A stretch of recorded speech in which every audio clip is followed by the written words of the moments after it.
An error occurred.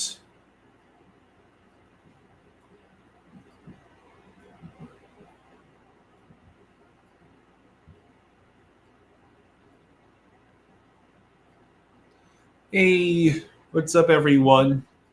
Uh, Big apologies for the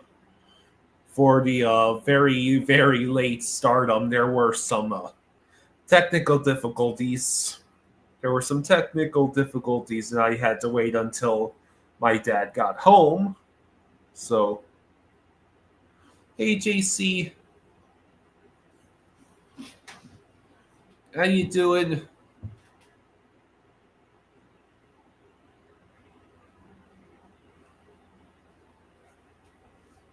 So, how's everybody doing?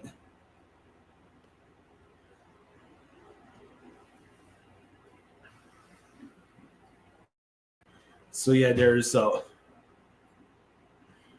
it's still the middle of the week, and there is absolutely nothing nothing to talk about. There there aren't even any real Dolphins rumors right now.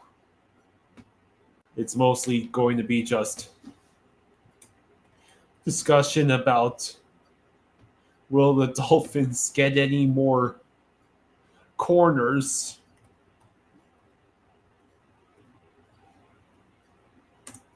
Dolphins get any more corners, and what are they going to do? Hopefully that backup quarterback situation is excellent.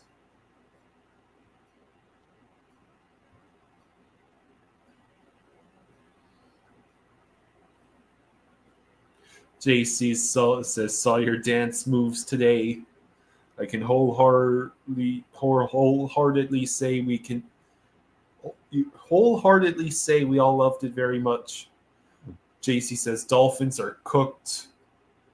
As long as they finish above the Cowboys, I'll be happy. All right, so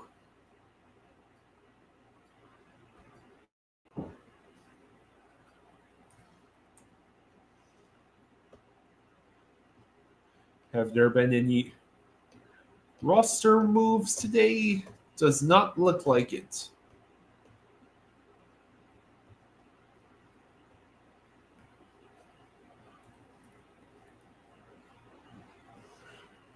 I wonder if Bobby Shoes has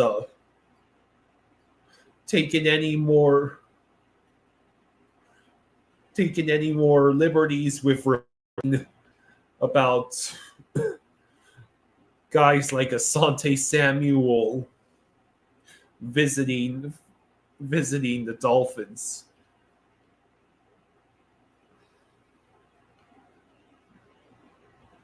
Apparently, today was a big Dolphins day in joint practice with the Jaguars, according to Cameron Wolf, the national NFL reporter for NFL Network.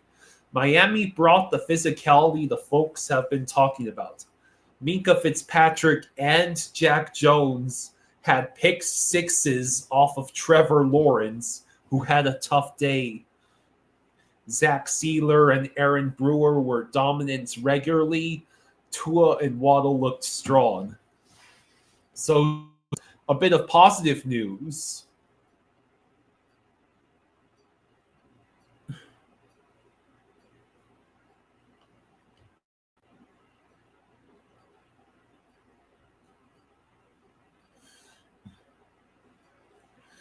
JC wants the Dolphins to bring back the Wildcat offense this year.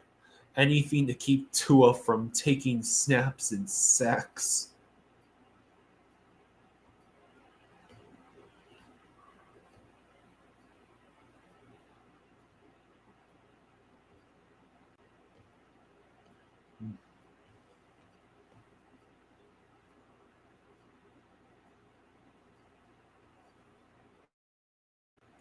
Apparently, Kenneth Grant is day to day but it's not something we're worried about, per Mike McDaniel.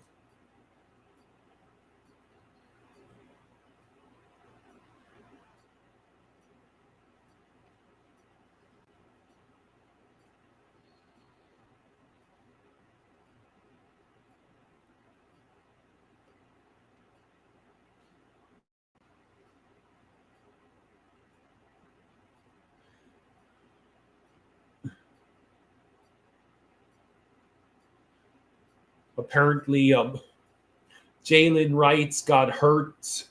He was limping, looks like a right calf injury.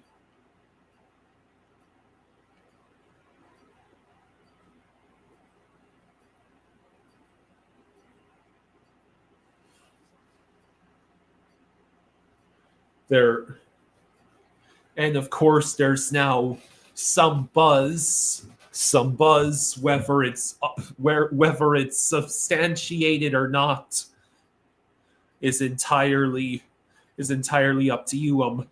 There are the Commanders right now are shopping Brian Robinson Jr., the running back, for a potential trade, and there are, of course, unsubstantiated reports that the Dolphins are among the teams most interested in trading for him.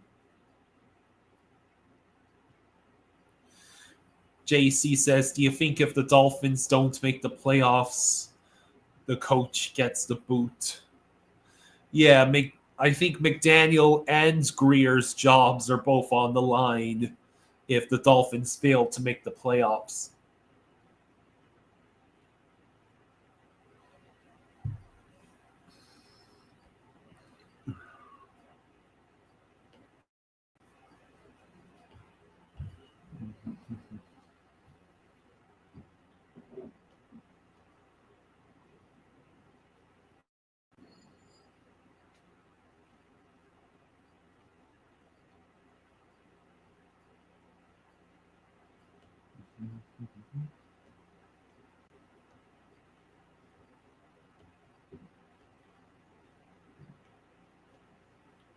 So let's see.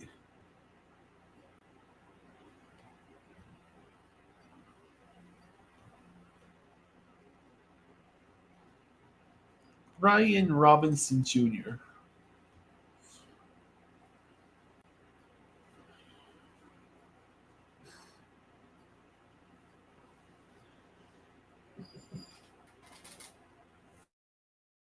So Jalen Wright, apparently he had walked off the practice field with a couple of Dolphins trainers, and then he went to the medical facility.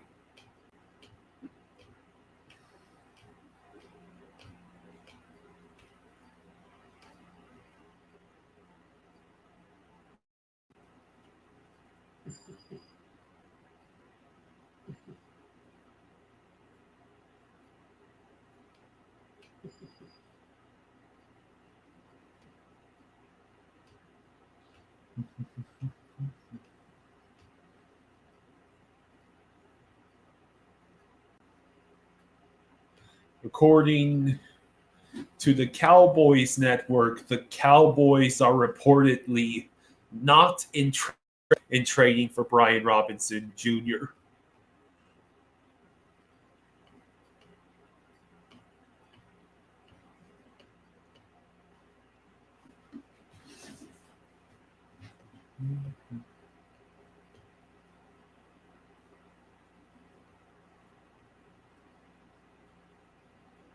So, teams in search of running back additions include the Saints, Browns, and Chiefs, according to Diana Rossini. So, those would be potential landing spots for Brian Robinson Jr.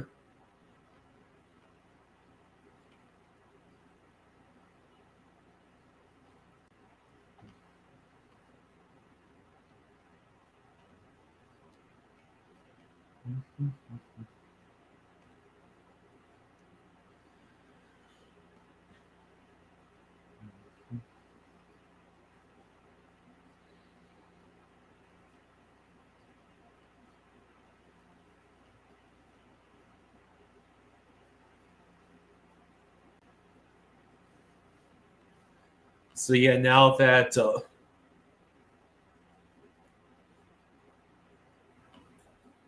Jalen Wright he injured, it's possible that the Dolphins might have to either trade or sign another running back depending on the severity of the injury. But hopefully Jalen Wright is okay.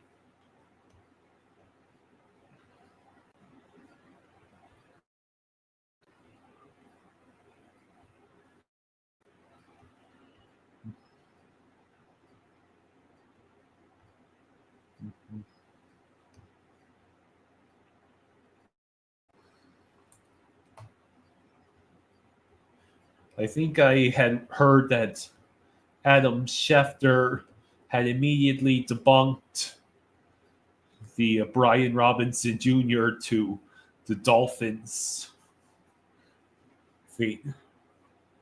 So Sean McDermott told reporters that Josh Allen will not play in Saturday night's preseason finale versus the Buccaneers, marking the first time in his NFL career that Allen will not play in the preseason.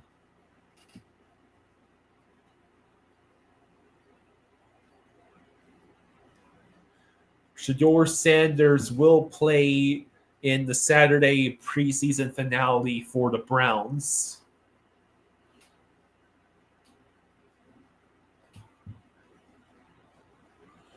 Joe Flacco will start, and Kevin Stefanski said rookie Dylan Gabriel will be the backup.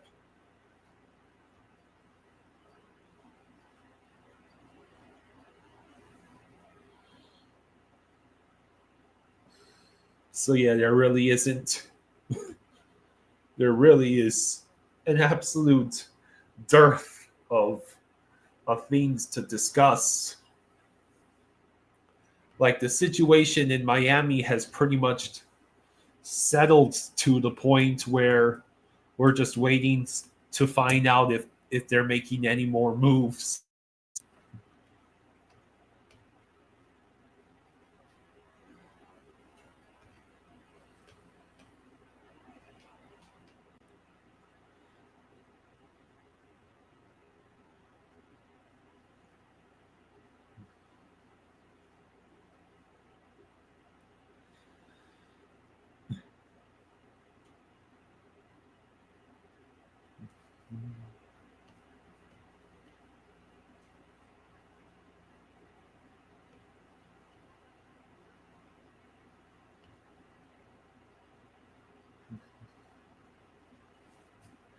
So the Dolphins defense had during the practice today had dominated the Jaguars offense in the red zone.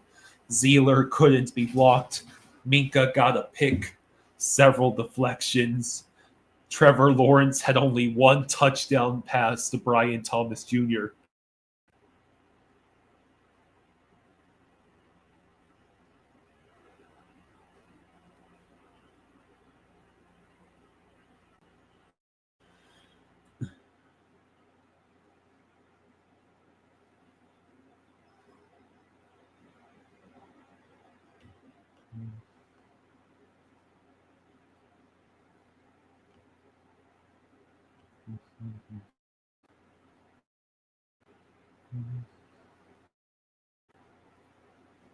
Yeah, Jalen Wright is now injured, and once again the rumor machine has started up. Now leads to trading for Brian Robinson Jr.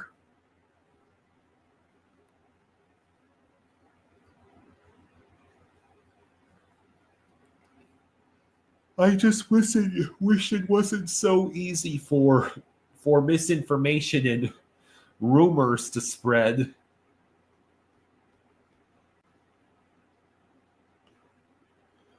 Mhm.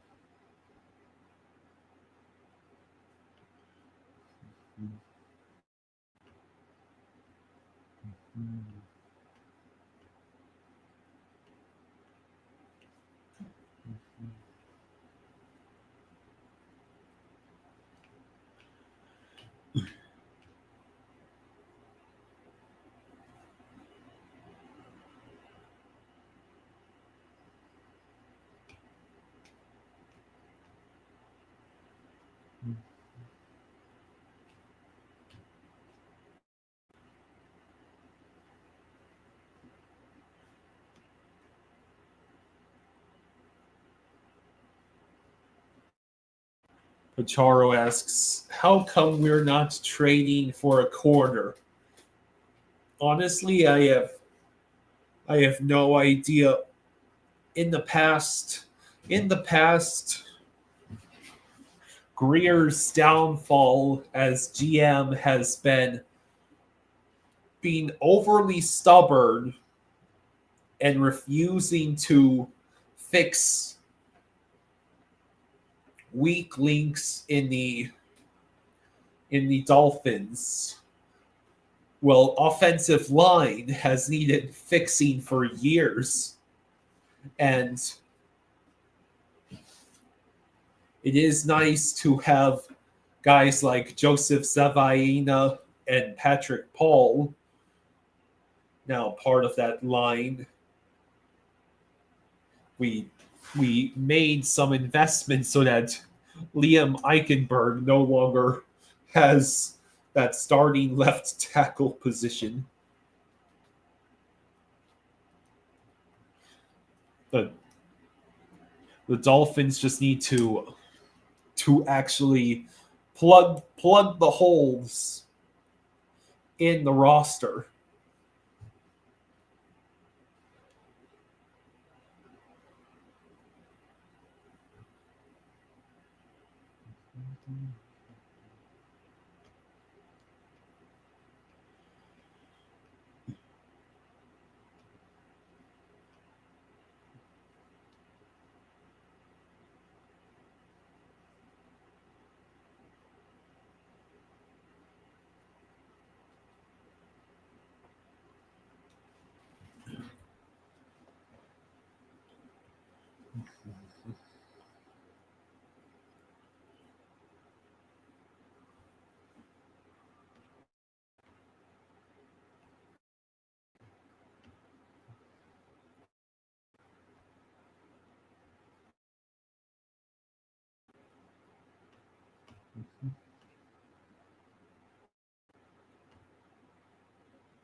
So I'll have to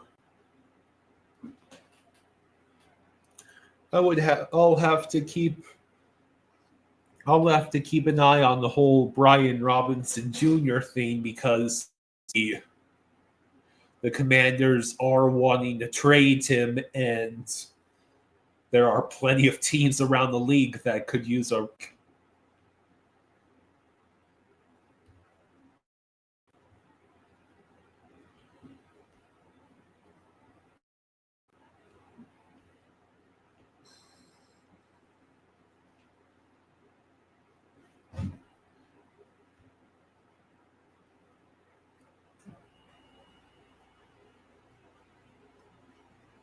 Guitar Crow says, "Last year I said we need to win the playoff game. If we don't do at least that this year, we need to fire the GM and head coach." I definitely agree with you there. I mean, the Dolphins, I think the Dolphins on paper have the talent to potentially make the playoffs and even win the playoff game. It's just that every year, the Dolphins' lack of toughness shows painfully when it comes to games against teams above 500 and especially games with temperatures below 40 degrees.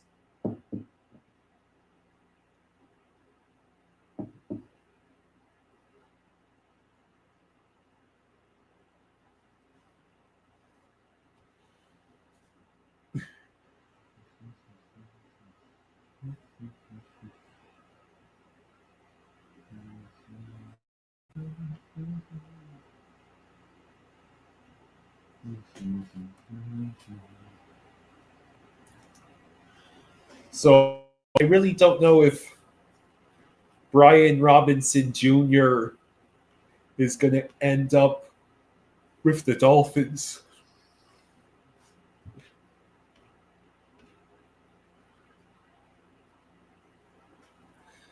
Dan Quinn said that Chris Rodriguez will replace Ryan Robinson Jr.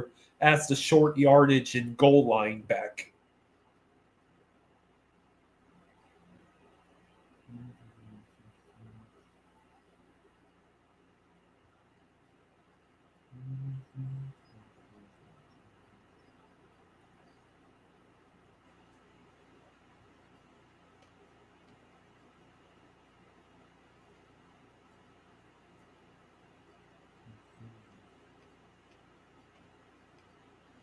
So Brian Robinson, 26, has 1 year remaining on his rookie contract, has played in 41 NFL games, rushed for over 2,300 yards.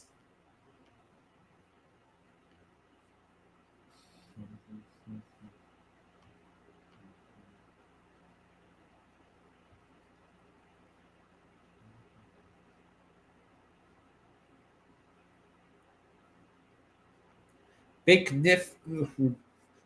Nick, South Florida Accountability says,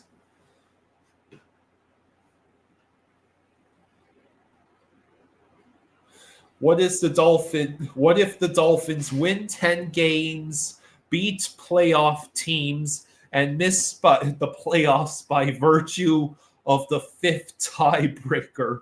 Do we fire the GM and head coach? Well, I'd say not making the playoffs, not making the playoffs in any fashion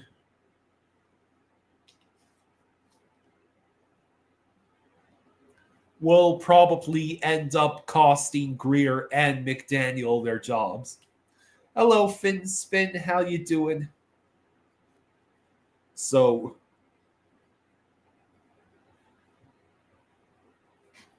yeah, I'd say the Dolphins have to make the playoffs, and they should win that playoff game while they're at it, or else. The Dolphins have gone 25 years without winning a playoff game. 25 seasons, I should say. I was a literal infant the last time the Dolphins won a playoff game.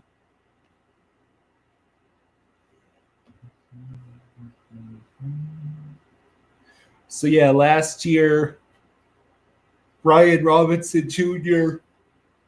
ran 187 times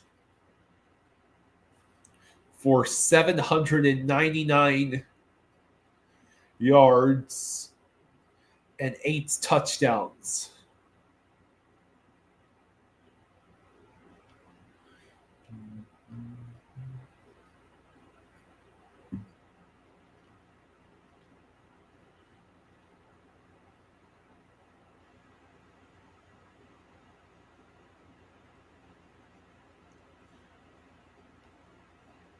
So let me see. Let me see if there's any updates on Jalen Wright, because I think Dolphins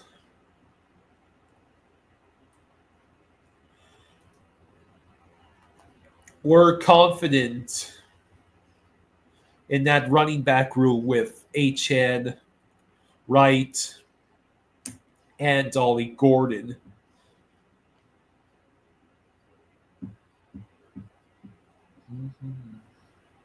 So with Devon Achane and Jalen Wright injured, Ollie Gordon and most of the Dolphins reps in practice today.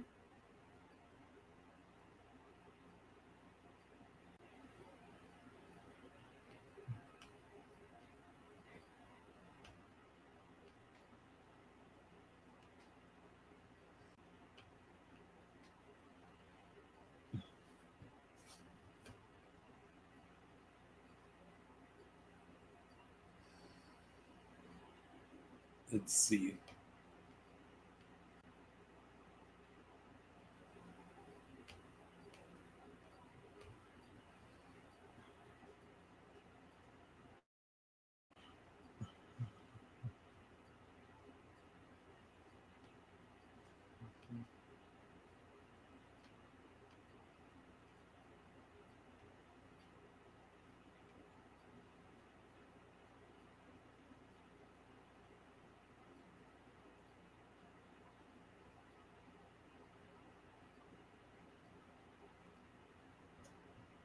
So, so if Jalen Wright is hurt too, then what do the Dolphins do from here?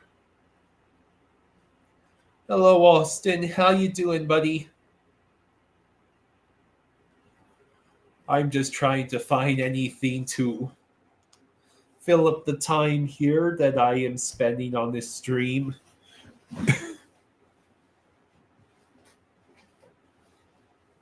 I'm not quite certain if the everyday Monday through Friday stream is something that will last throughout the entire NFL season. Because even when the season is fully underway, it's not like there will be something happening every single day.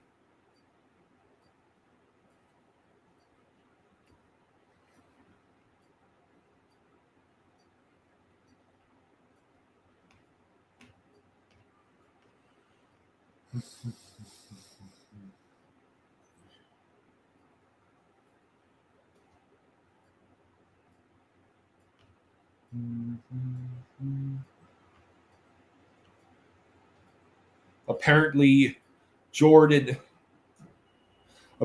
Jordan Brooks also got injured.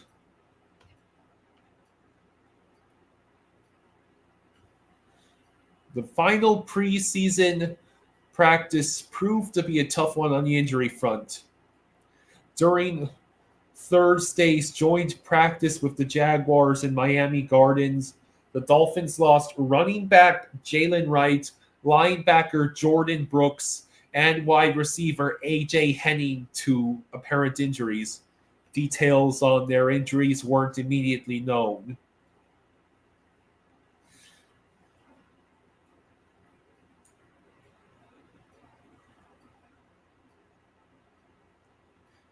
If Wright is forced to miss time, the Dolphins would be left with just three healthy running backs on their roster: rookie Ollie Gordon Jr., Mike Boone, and Aaron Champlin. Boone and Champlin were just recently signed. The Dolphins starting running back Devon A. Chan remains sidelined with a calf issue. There's still no definitive timetable for his return. Alexander Madison was lost for the season because of a neck injury.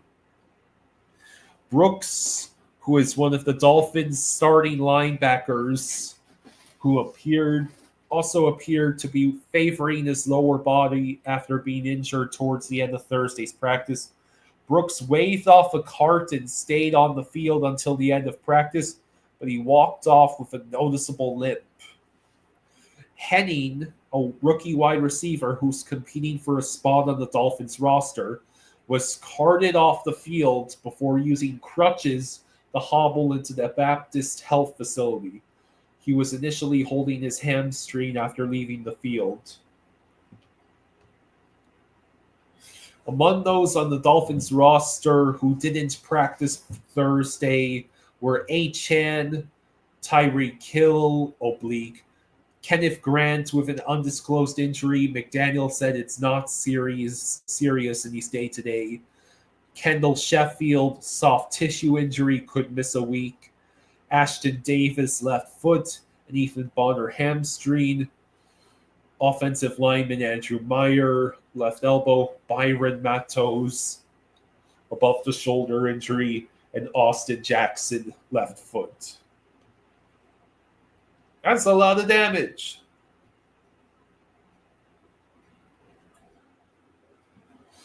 Finspin says it's just 4 more days until rosters shake out. I wouldn't make any moves until then. Yeah.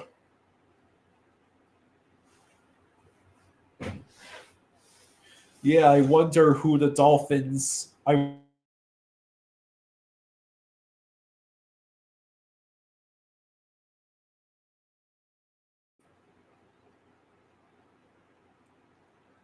You have got to be joking, right? I am just now noticing the low Wi-Fi signal indicator. So just give me a heads up if I'm lagging or cutting out or anything like that.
So if it's just 4 more days until the rosters shake up, then I guess the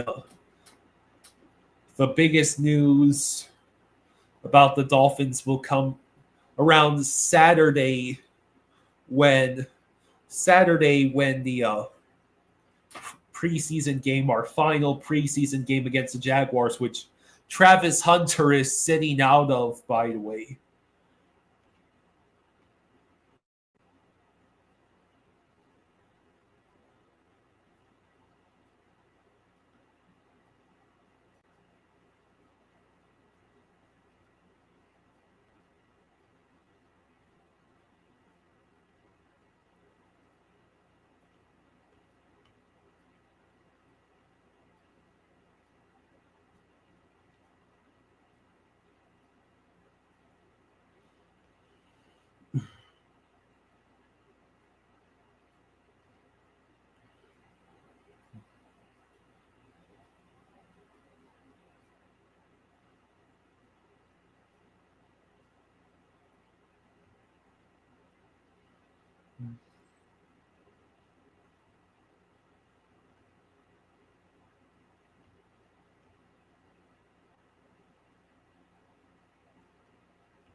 Yeah, so Finspin says it's a smart move to rest if he's going to go two-way this season.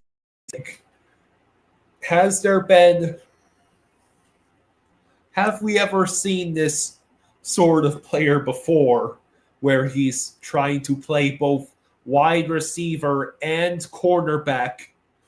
He's trying to play on both sides of the football throughout the whole game.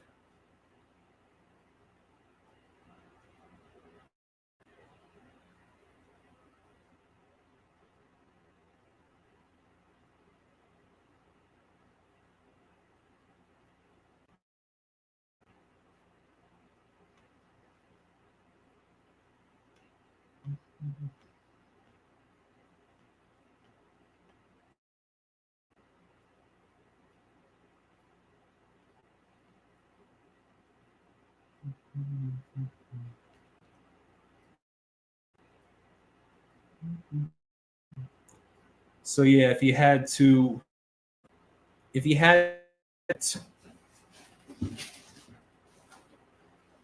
who, what team will end up with Brian Robinson since it's become pretty obvious that he's played his last game as a Washington Commander. Like he's being replaced by Chris Rodriguez in the short yardage goal to go situations.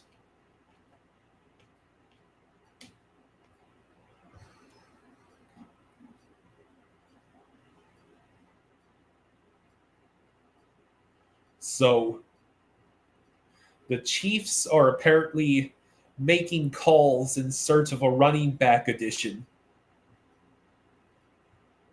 So it's possible Brian Robinson Jr. might end up with the Chiefs. Apparently, Niels is very optimistic that wide receiver Terry McLaurin will get a deal soon and believes both sides will come to an agreement.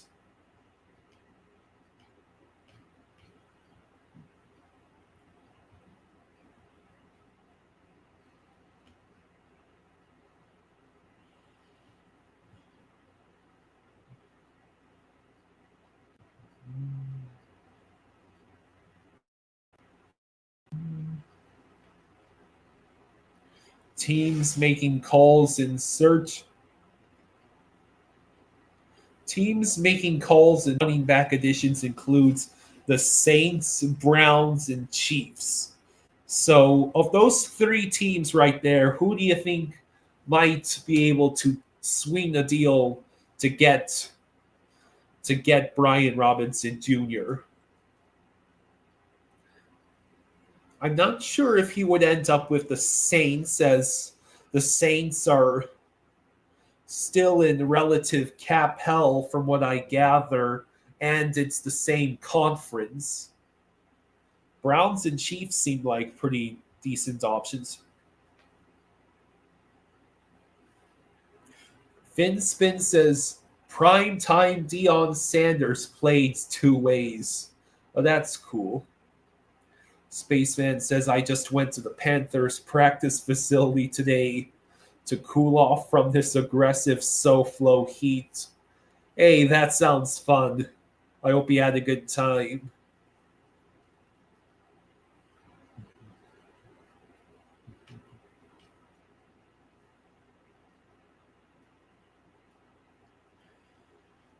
Micah Parsons' trade request stands, but any movement on his future trade extension or otherwise is stagnant because Jerry Jones refuses to communicate.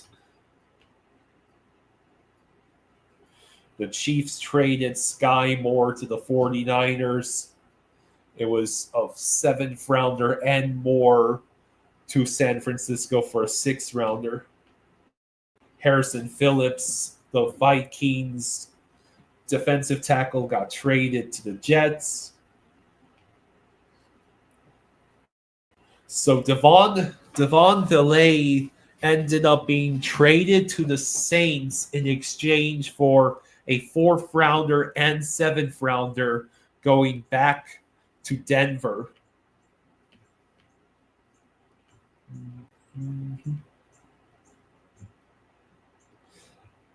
I wish I could have whatever optimistic drugs that Oppenheimer is on when he says he's confident Micah Parsons will be on the field week one against the Eagles.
Finspin says Micah Parsons is number 9 on the top 10 jersey sales list. Dak and CD didn't even make the cut. Jones is not getting rid of his most popular player because of the money. Spaceman says, I see you're getting ready for football. Correct. Basically, waiting an agonizing wait that seems to stretch out longer and longer the more I look at whatever sparse football news there is.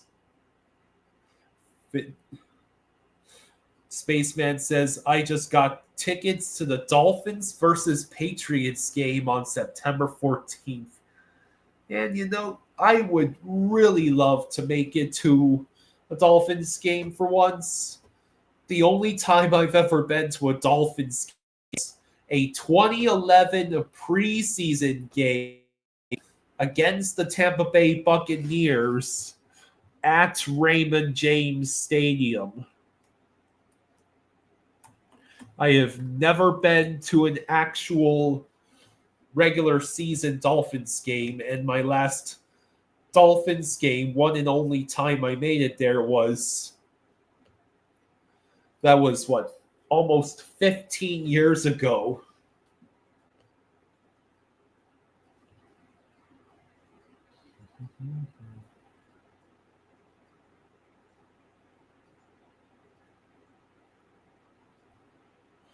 Liam Cohen announced earlier today that he will not be playing his starters versus the Dolphins in the preseason finale.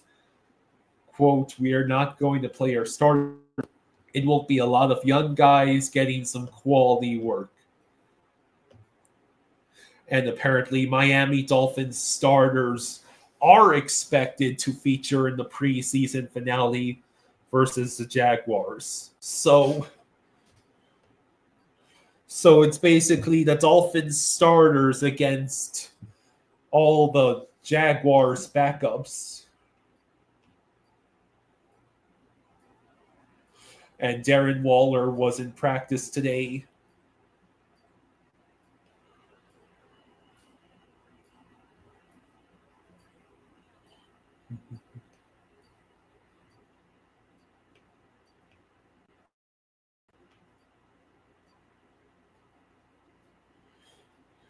Tua Tagovailoa on what impresses him about Malik Washington, his maturity in the offense, not just his maturity, understanding where he needs to be, the timing. Last year, it blows my mind that he was a rookie with how he comprehends the scheme. I wonder how Nick Westbrook-Ikine will do in this system, because he's the clear-cut wide receiver 3. Finn Spin says mine was in the Orange Bowl.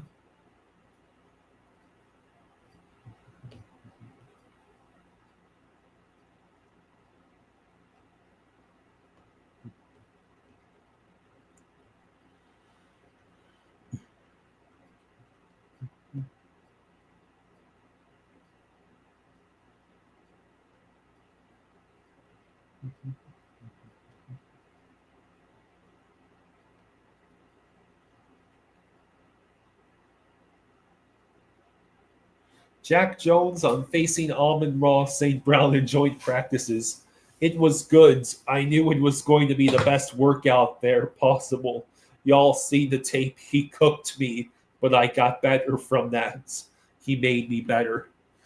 Yeah, getting cooked by Amon-Ra St. Brown probably would any corner to make themselves better.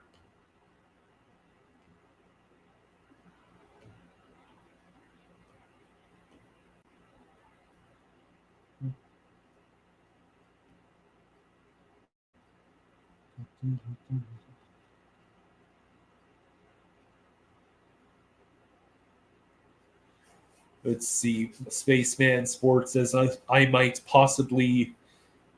go to possibly see some Panthers players. Hard Rock is like one of the top venues. Finn Spin says the Orange Bowl was always electric. The domination days of both the Dolphins and the U. Yeah, I wish I could have seen the Orange Bowl for myself. I will. My dad and I are going to do everything in our power to make it to the sites that used to be the Orange Bowl. We're going to try and make it to what is now Lone Depot Park for the Panthers Winter Classic game, because that is probably an experience I'll never forget. Let's see, Dolphins schedule.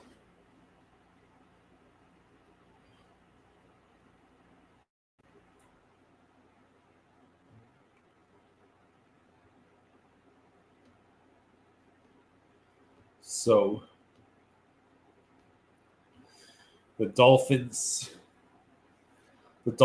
are playing the Ravens this year, but it's a home game, which was probably have been the best chance for my dad and I to go see a game if they were playing against Baltimore, Washington, or Philadelphia. But they are the only game taking place anywhere close to where my dad and I live right now is, of course, the December 7th game at the New York Jets. And that's still a considerable amount of time away.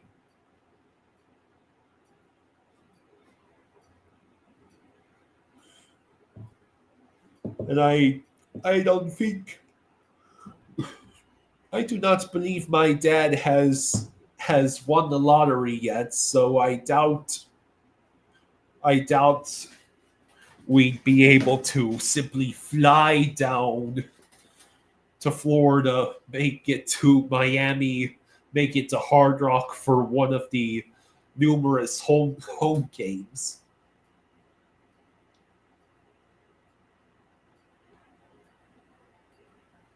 Finspin says the Orange Bowl was always electric. Yeah, yeah, that was pretty cool.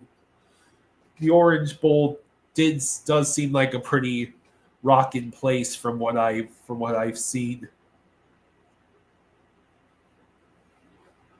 And I've heard a thing or two about the Tequesta tribe curse on Joe Robbie Stadium. Like the stadium is literally built over an ancient Indian burial site, and that's why the Dolphins have been so cursed for so long.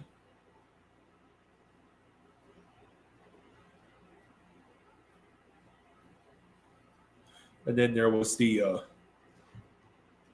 it's pretty clear that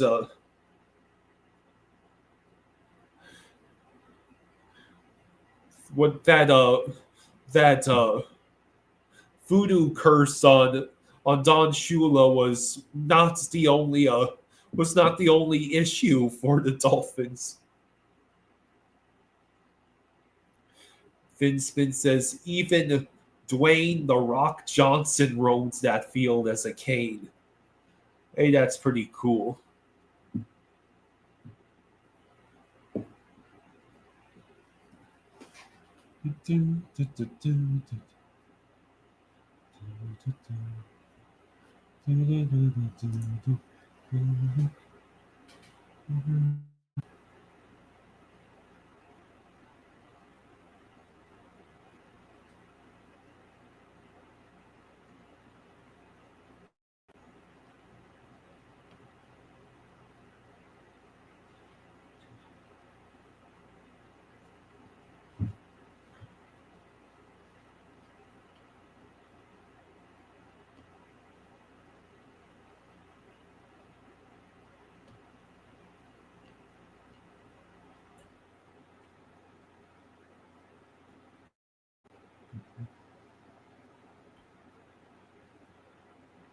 Let's see, Brian Robinson Jr. I wonder if I wonder if it's a similar situation where pretty much the entire league is still waiting to make the roster cuts, and so that's why hardly any trades are being made. And when there are trades made, it's guys that you are like, who? Who is that?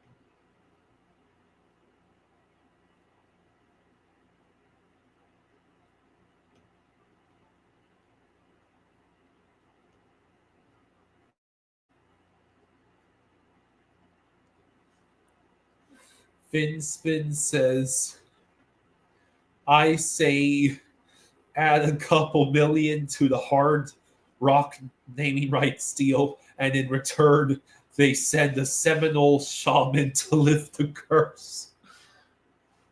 Is that even the same tribe? To Quest.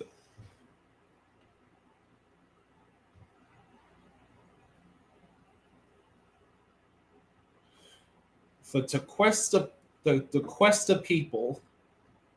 I don't even know if that's the same tribe.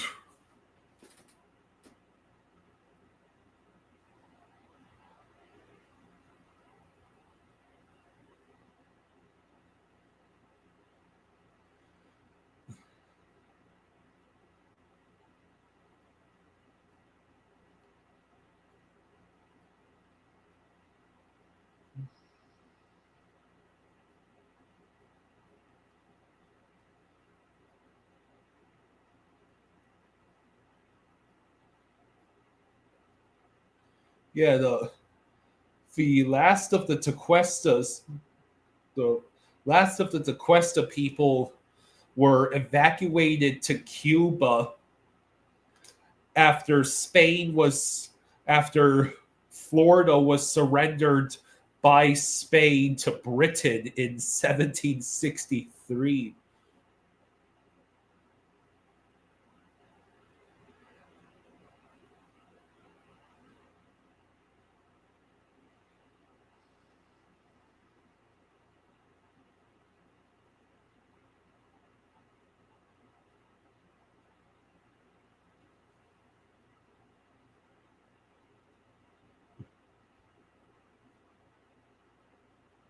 So I guess So I guess the important thing here is that the Dolphins still might have a problem with Chris Greer being stubborn about fixing certain parts of the roster. Finspin says, "Ouch, old curse. I'd still try the shaman."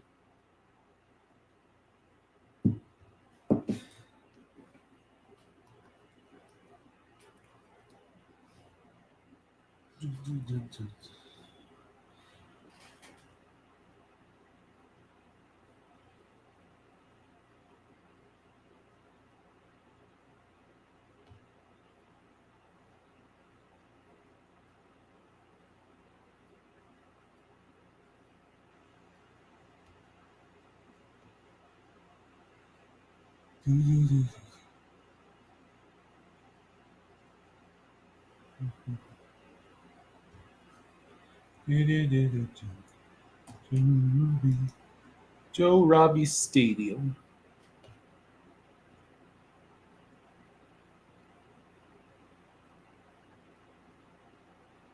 Yeah.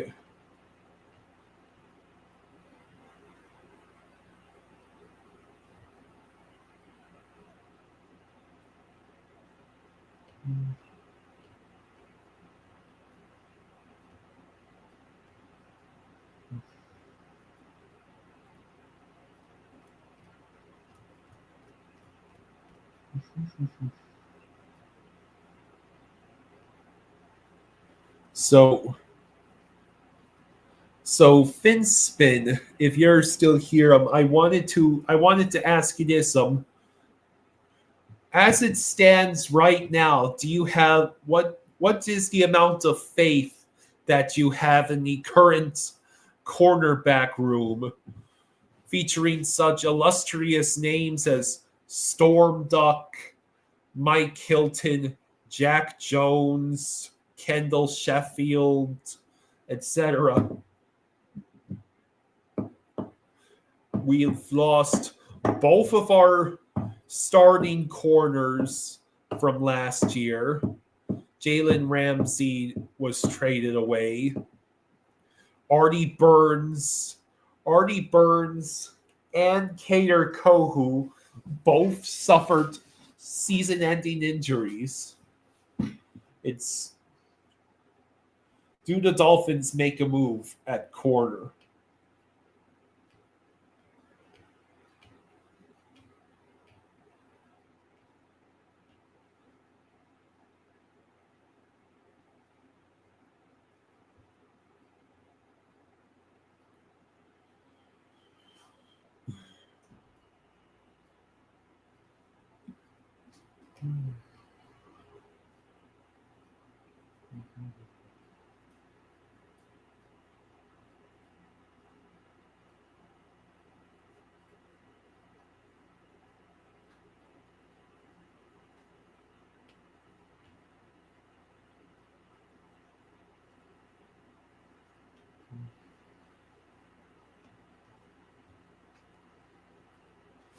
Hot Dog says, "Yo, hello,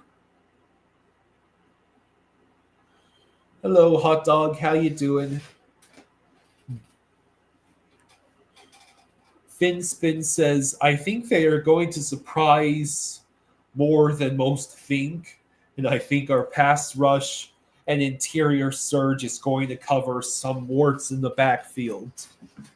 Well, that clearly is the Dolphins' strategy at the moment, to simply flatten opposing quarterbacks before they ever have the chance to throw the ball.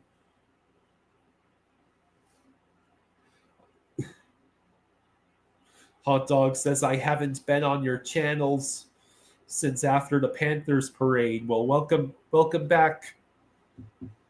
I have become mainly in charge, mostly in charge of the football.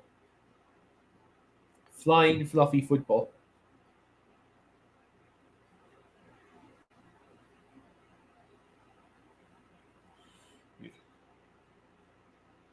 And tease them into holding the ball.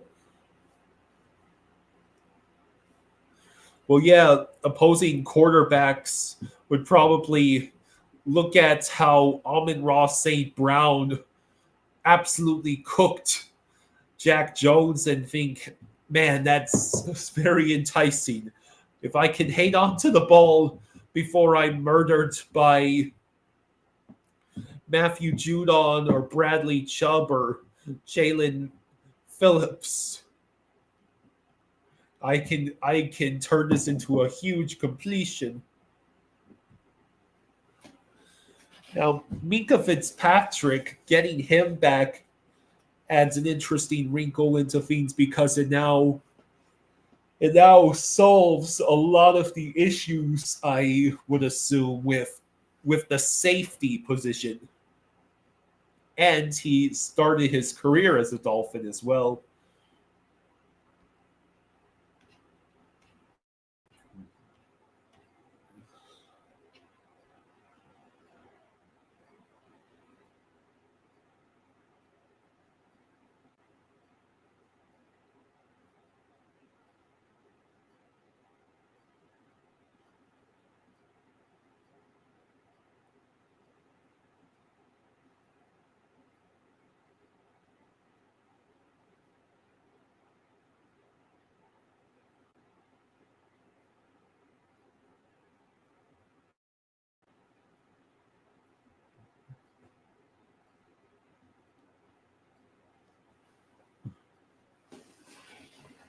Minka's the umbrella.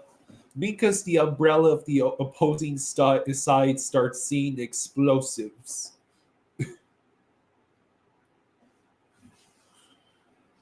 What I'm curious if the Dolphins.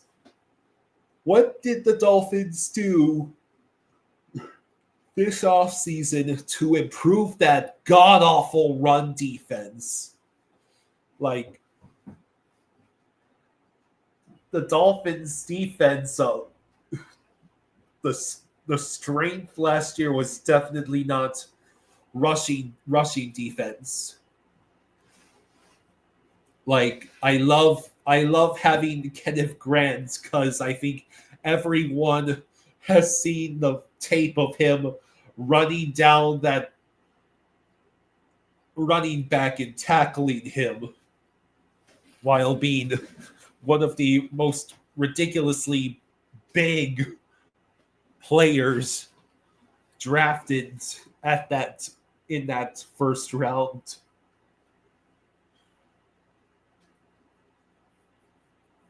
1,000 pounds of new grade A beef won't hurt.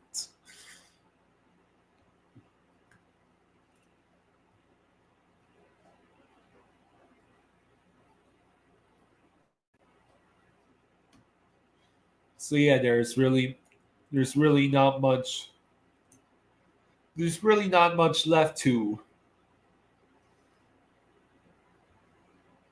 say. I guess right now we await word of what happened to Jalen Wright and the other couple of players that got hurt in today's practice.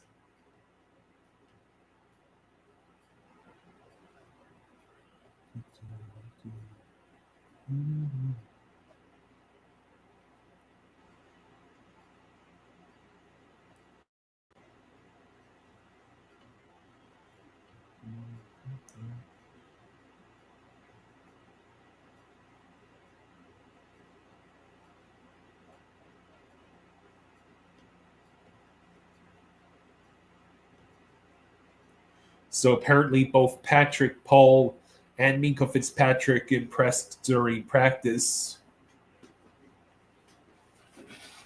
Zavai Ina and Jalen Wright experienced setbacks. Patrick Paul continues to excel and do so against notable pass rushers. On this day, he held his own against the Jaguars' Josh Hines Allen, even throwing him down to the ground in one-on-one drill.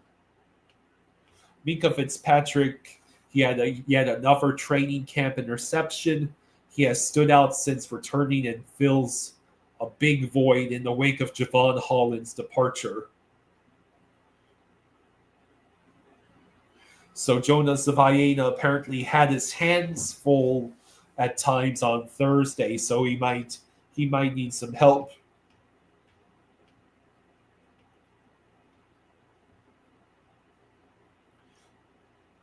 Finn Spin says, duty calls. Enjoy. All right, Finn Spin. See you next time, buddy. So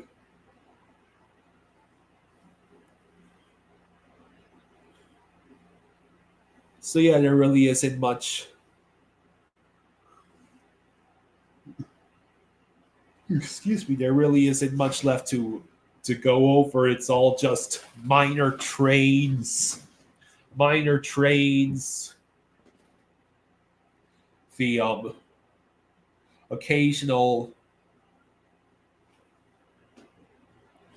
The occasional rumor. Maybe I can find something on CBS Sports to laugh at.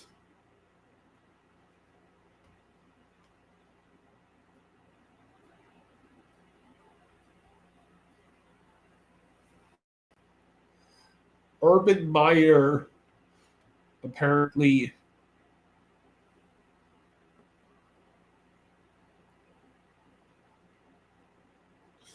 I didn't even hear about this. Apparently Michigan and Jim Harbaugh got a relatively light punishment from the NCAA following their sign stealing scandal that occurred during their 2023 national championship winning season.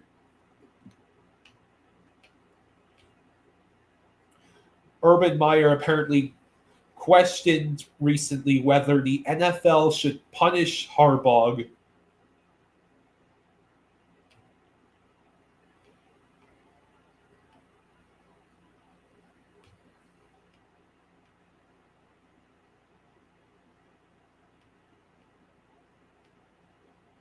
So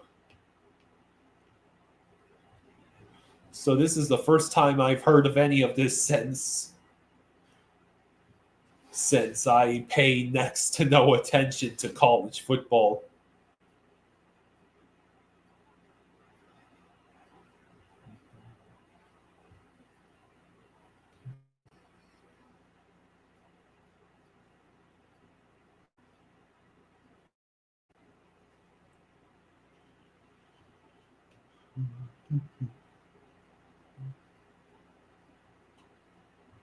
So there is an article on CBS Sports.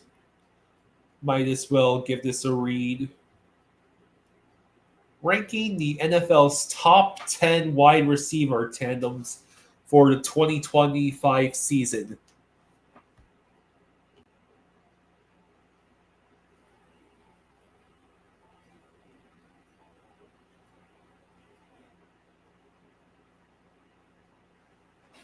Yeah, Bradley Chubb has been out for a while.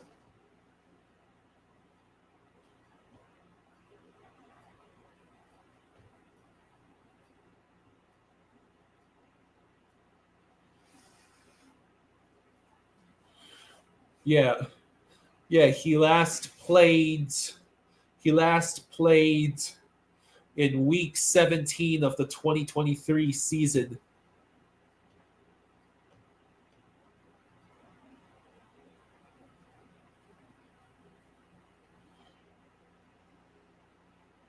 But he has been out there. He has been practicing.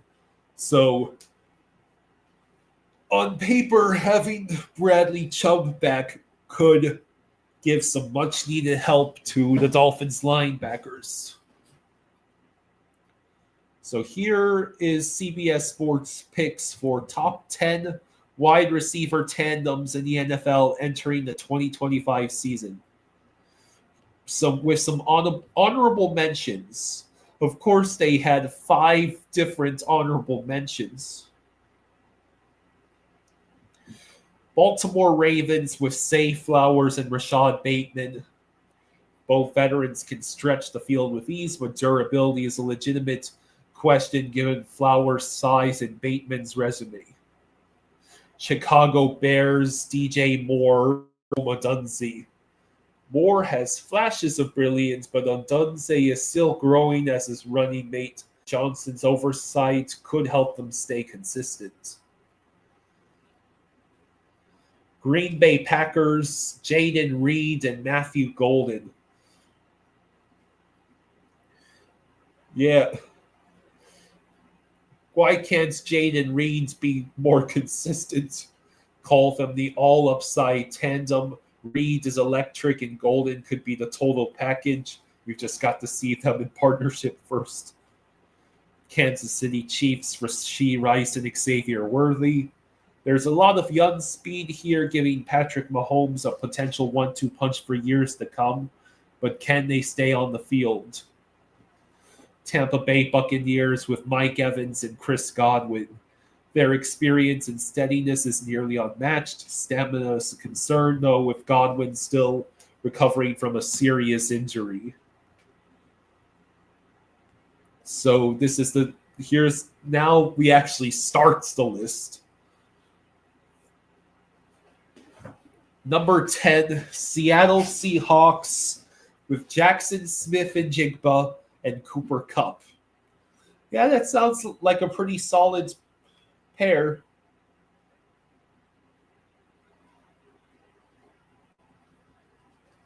Of course, their quarterback is now Sam Darnold, for better or for worse. Number 9, Washington Commanders, Terry McLaurin and Deebo Samuel. You better pay McLaurin, Commanders. You need to have as many available weapons for Jaden Daniels as possible.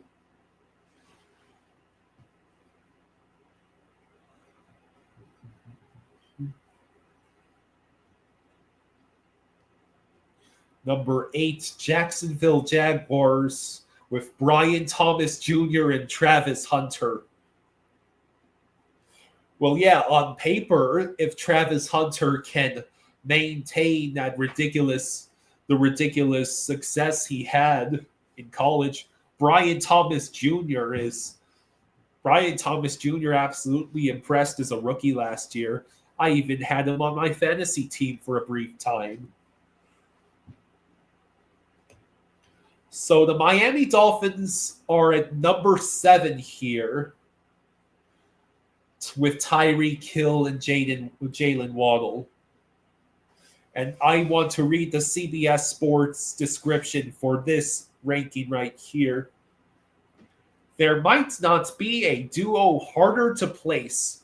On one hand, the Dolphins' track stars have consistently been among the NFL's best pure playmakers when healthy, helping Tua Tagovailoa go from afterthought to highly paid centerpiece in recent years. Waddle has been routinely banged up, however, and Hill was far from imposing while battling his own bruises at age 30. That said, both veterans can still fly. Both have proven versatile, with Hill capable of playing bigger than he is, and Waddle excelling as both a short area collector and deep ball specialist. Consider them a boom or bust fireworks show.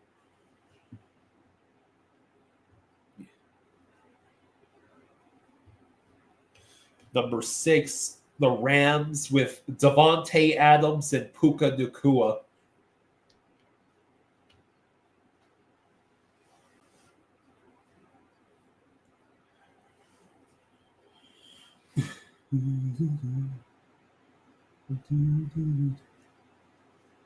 Let's see. Number 5, Detroit's Lions. Amon-Ra St. Brown and Jamison Williams. Yep. Amon-Ra will always be a force to reckon with.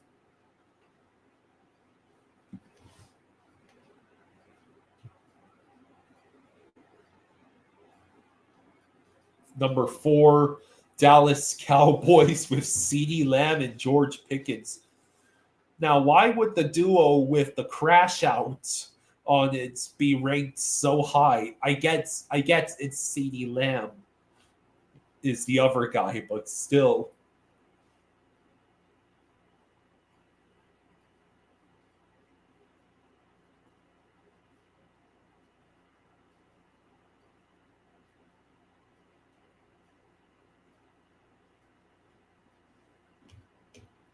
Number three, Minnesota Vikings with Justin Jefferson and Jordan Addison. Yeah, those guys are ridiculous. No one makes big plays look easier than Jefferson. Number two, Cincinnati Bengals. Really? Jamar Chase and T. Higgins only were good enough for number two on the list? It feels like clickbait, honestly, trying to put what I would have probably pegged as the number one wide receiver tandem. And now I know why. I know who's number one on this list. It's the Eagles with AJ Brown and Devonta Smith.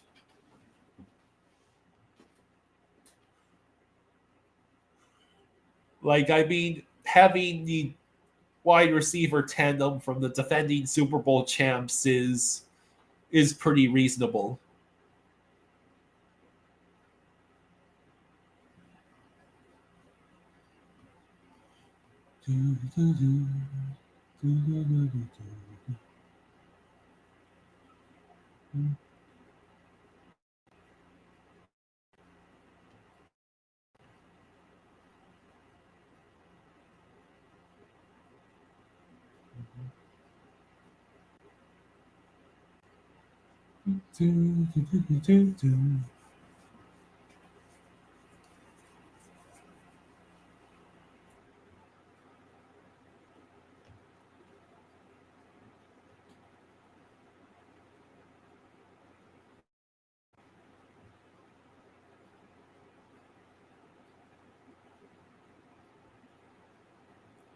So, so I guess we should talk about the running back situation for the last 12 minutes or so.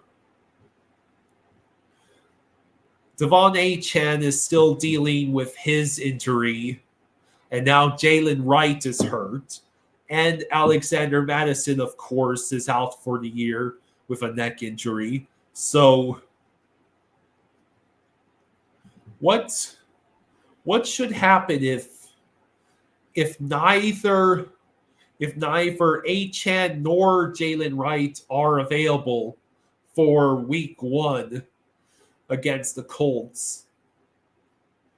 Is Ollie Gordon going to be ready to be the starting running back in that group? You know, the possibility of that scenario playing out is quite slim, but it's not impossible. So what do you think happens there? Do you think the Dolphins are going to sign another running back just to make sure that the rookie is not the de facto starter in case of a dire emergency?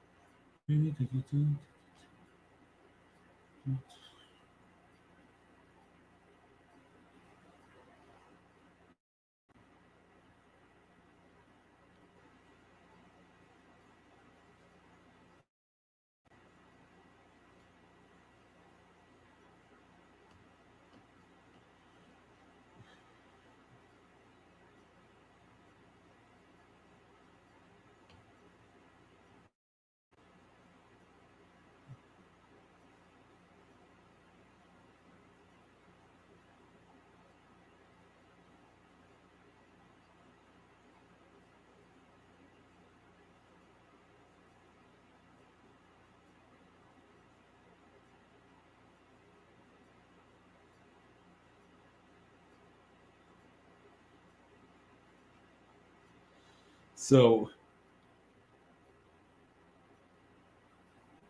Derek says, hello, Kyle, chat. and picture of Roy Schneider. Roy Schneider. Yeah, there he is. Important news. The Jaws 50th anniversary screening in the theaters, I believe, starts on August 29th. Jaws will be in the theaters for the 50th.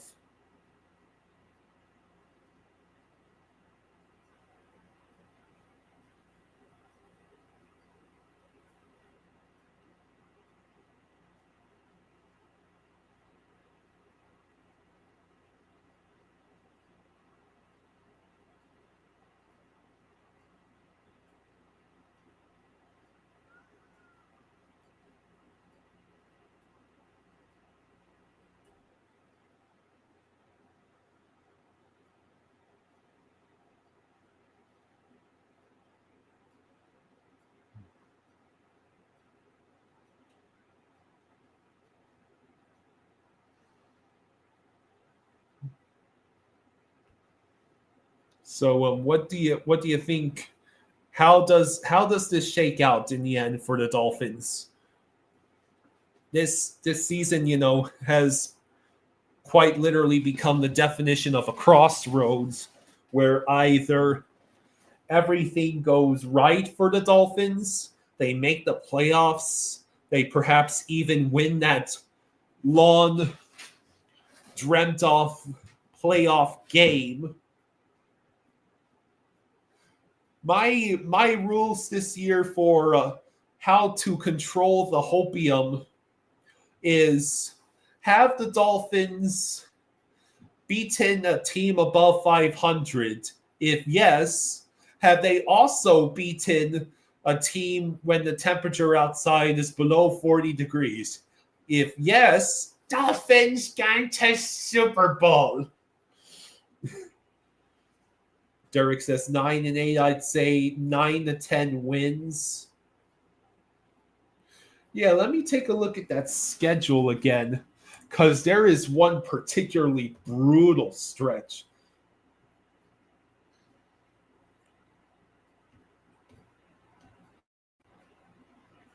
So, week 1 at Colts, that should be a win. I will not hear any excuses. The team would have to be crushed by a giant golf ball or something for them to not beat the Colts. You win against the Colts. The Patriots, we have historically dominated. And I'm not going to quite buy the hype yet that the Patriots might end up second place in the division this year. I'd say we beat the Colts and Patriots, then proceed to lose to the Bills.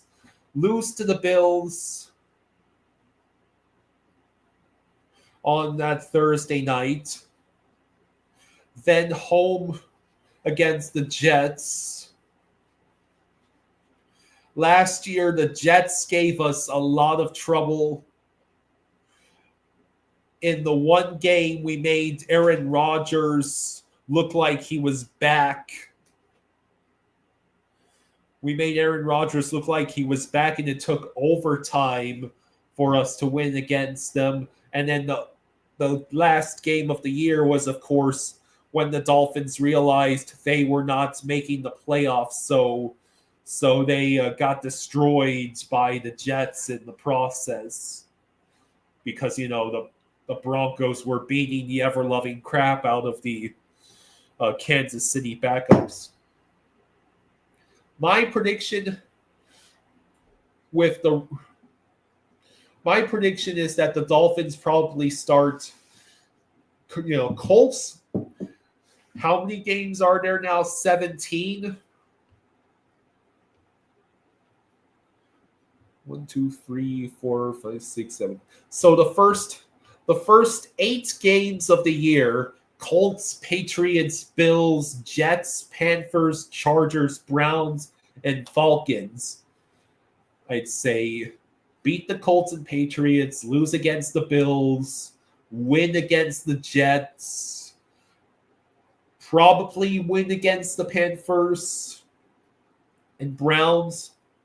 I'd say we go maybe 2-2 in that stretch with Panthers, Chargers, Browns, Falcons. So I'd say best case scenario for the first half of the season would be what? 1, 2, 3 would be like 5-3.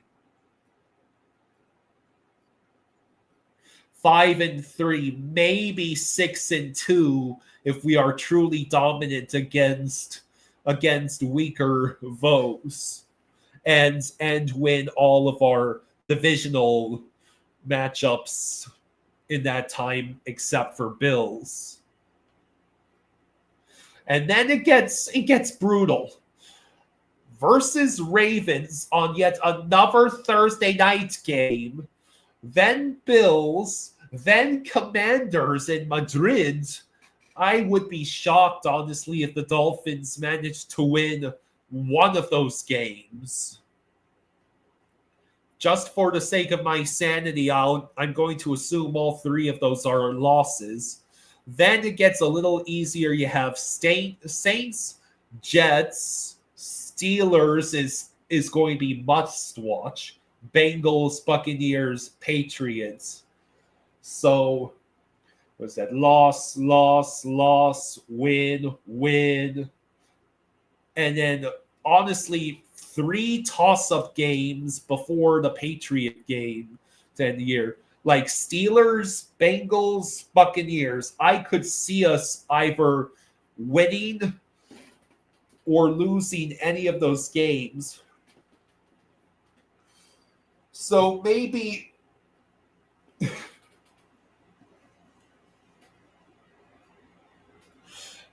after week 11, it's possible the Dolphins might be having a 5-6 record or a 6-5 record. If assuming that we lost all those games to the Ravens, Bills, Commanders, and then it would be up to the final 6 weeks where I could see us going like 4-2, 3-3.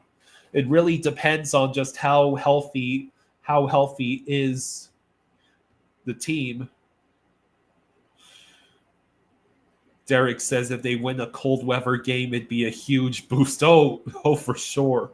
For sure. Let's see. 1, 2. Colts, Patriots, Jets twice. So I'd say the number of guaranteed wins, almost guaranteed wins. The Dolphins, under no circumstances, should be losing to the Colts, the Browns, the Saints. They should be winning at least one game apiece against the Jets and especially the Patriots. Honestly, it would be rather disappointing if we go losing one of those early games to the Patriots or Jets. We get all 3 of our divisional opponents after playing week 1 at Indianapolis. We then play versus at home against the Patriots on Sunday. And then we play the Bills at Buffalo on Thursday night. Are you kidding me? And then the next, I think that's what, the Sunday 21, 20. That's a Monday night's game. September 29th at home against the Jets. Our 3 divisional opponents.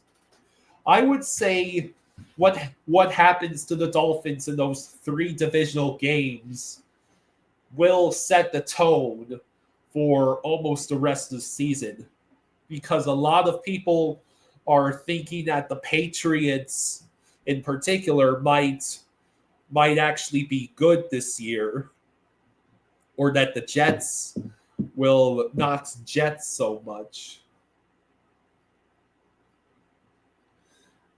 All right. I think that's going to pretty much do it for this afternoon. So I will be seeing you hopefully on time tomorrow. I believe I'm supposed to be doing a stream on Friday tomorrow, but it's also my dad's birthday, so I'll have to double check that. I'm sure if there's anything important he needs to tell you guys, he will write a community post here on Flying Fluffy Football. So anyways, thank you for joining me. Thank you for joining me, and yeah, enjoy the rest of your afternoon.